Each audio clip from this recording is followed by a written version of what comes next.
So Blue Rock is a 100-acre estate, and of the 100 acres we have just over 40 acres planted, and we planted it originally in 1987, and because of disease and various things we have slowly replanted the vineyard every year, 3 or 4 or 5 acres at a time. It's been a great opportunity to upgrade because originally we had 11 different varietals. We had Chardonnay, we had Semillon, we had Muscat, a lot of things that we thought we liked it, so we thought we would plant it, but really didn't do well on the property. What does great here are the Bordeaux varietals, Cabernet Sauvignon, Cabernet Franc, Malbec, Petit Verdot, and Merlot. Merlot, I've become a global friend of Merlot in the last 3 or 4 years. We all went through the post Merlot success. I mean, Merlot was widely planted throughout California in some very poor locations, and so Merlot got a bad rap, unjustifiably. So when you look back at the Merlot that's been kept in the ground and people that are still making Merlot off sites like Blue Rock, there's been a real honing of quality and honing of technique to really improve the quality of Merlot, of the Merlot vineyards that have been left standing. So if you go out and have a bottle of Merlot, typically now you're going to enjoy that wine a lot better than what you would have done 4 or 5 years ago. The clone of Cabernet Franc that we planted, it's really cool stuff. This clone actually came from Cheval Blanc, which is the greatest vineyard in the world for Cabernet Franc as a varietal. The flavors that we're getting from our Cabernet Franc are just absolutely sensational. Blueberries, lots of blueberries, a wonderful sort of a lean texture, but really, works wonderful when blended with either Merlot or Cabernet Sauvignon.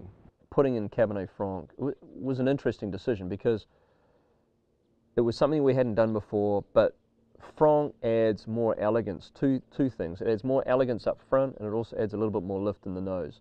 What Cabernet Sauvignon does, it adds structure, depth. It has all kinds of great black fruit flavors, but it is a long-lived wine that has a lot of tannin when youthful, and those tannins mellow out with time and give you a wine that has complexity. What we're trying to achieve about Cabernet from Blue Rock, we want it to be Alexander Valley, but we also want it to be a great vineyard within the Alexander Valley. So we want to make sure that we have a vineyard that we can extend the hang time, we can get as much ripeness and maturity into those grapes as we possibly can in terms of tannin development and tannin ripeness, so that when we sit back and drink those wines 3 years later or 4 years later, we're going to have the Cabernet character still be there. We still want to have a little bit of spice, a little bit of that lift in the nose, but at the same time we want to have the roundness and the suppleness there from what we've done in the winery, but we also want, after 4 years, obviously to have a much more uniform balance, a seamless palate from start to finish.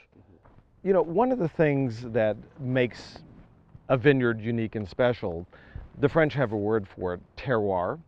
And what terroir really means is that it is the sum of all of the growing environment for a particular vineyard. So we're talking about the soil, we're talking about the aspect, in other words, is it facing east or west or north or south? So all of those things interplay into one particular site to give you flavors that are unique and can't be grown anywhere else. Well, first, looking at the vineyard, one thing that makes it special that we don't really talk about very often is its aspect. The problem in the Alexander Valley is a lot of the vineyards, we would like to plant vineyards facing east, but the east-facing slopes are too steep.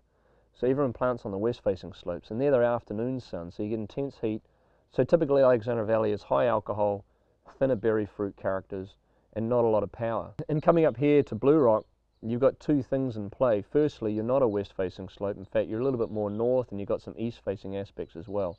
So you get the cool morning sun is more predominant, but at the same time, you've got good air drainage out the other way. So we don't have the intensity of heat that you would typically have on the Alexander Valley on a west-facing slope. We have an average temperature swing of 45 degrees between the high of the day and the low in the evening.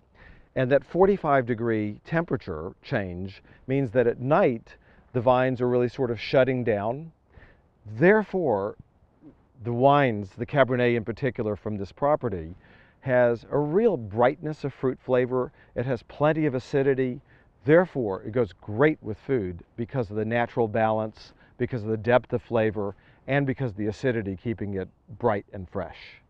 When you smell the Blue Rock wine, you're going to have more of a moderate climate Cabernet. You're going to have a little bit more of spice, a little bit more varietal correctness than you would typically get in the west-facing slopes of the Alexander Valley. And then in the mouth, you're going to have more power and richness than you would typically get as well.